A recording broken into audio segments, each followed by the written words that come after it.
بسم اللہ الرحمن الرحیم اللہم صلی علی سیدنا و حبیبنا و نبینا و مولانا محمد مبارک وسلم۔ معزز ناظرین، قرآن مجید فرقان حمید سے تسلسل کے ساتھ سورہ فاتحہ شریف پر گفتگو آپ کے سامنے پیش کی جا رہی ہے۔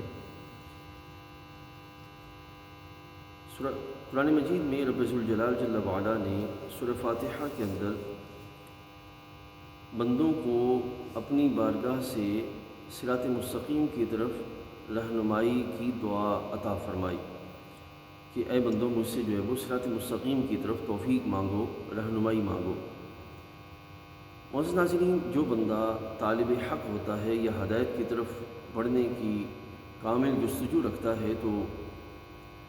اس کریم نے اس بندے کے لیے اپنی بارگاہ سے یہ رستہ آسان کیا کہ جس صراط مستقیم کا اس نے بندوں کے لیے انتخاب فرمایا، اسی صراط مستقیم کو رب ذوالجلال جل وعلا نے حکم کے ساتھ ساتھ عملی طور پر بھی ایسے افراد کا انتخاب فرمایا کہ جن کے ذریعے صراط مستقیم بندوں پر آسان ہو سکے، واضح ہو سکے۔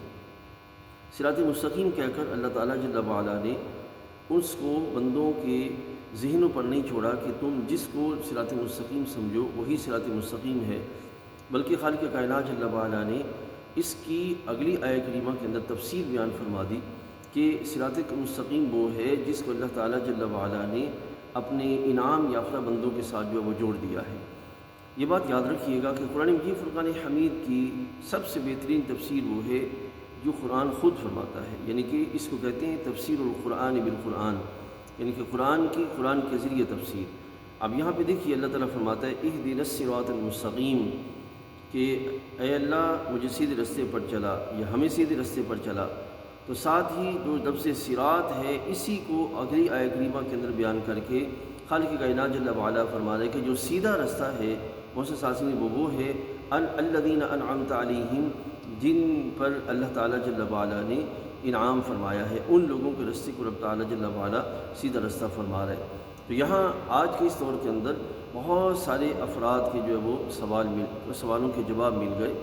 کہ دیکھیے خالق کائنات جل وعلا نے قرآن مجید میں ایک تسلسل بیان فرمایا ہے۔ مثلا اسلام کی عمر اس وقت اگر دیکھا جائے تو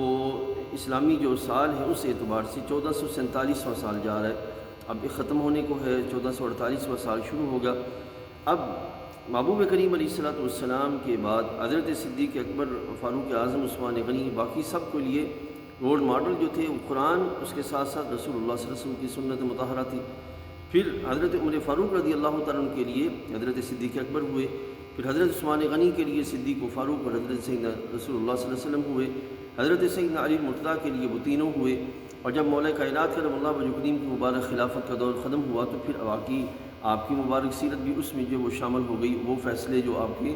قرآن و سنت کی جو مطابقت میں چلتے رہے سب کے ساتھ۔ تو یہ معزز عظیم تسلسل ہے جو کہ خالق کائنات جل وعلا نے اس آیہ کریمہ میں بیان فرمایا ہے۔ لہذا آج کے دور میں جو پیدا ہونے والا فرد ہے وہ قرآن و سنت کو ڈائریکٹ پکڑ کر امت کا تسلسل بھی دیکھے گا کہ امت کا تسلسل کس معاملے میں جو ہے وہ کیا ہے، کس انداز کے ساتھ جو وہ چل رہا ہے۔ لہذا امت کے تسلسل کو جو ہے وہ رد نہیں کیا جا سکتا۔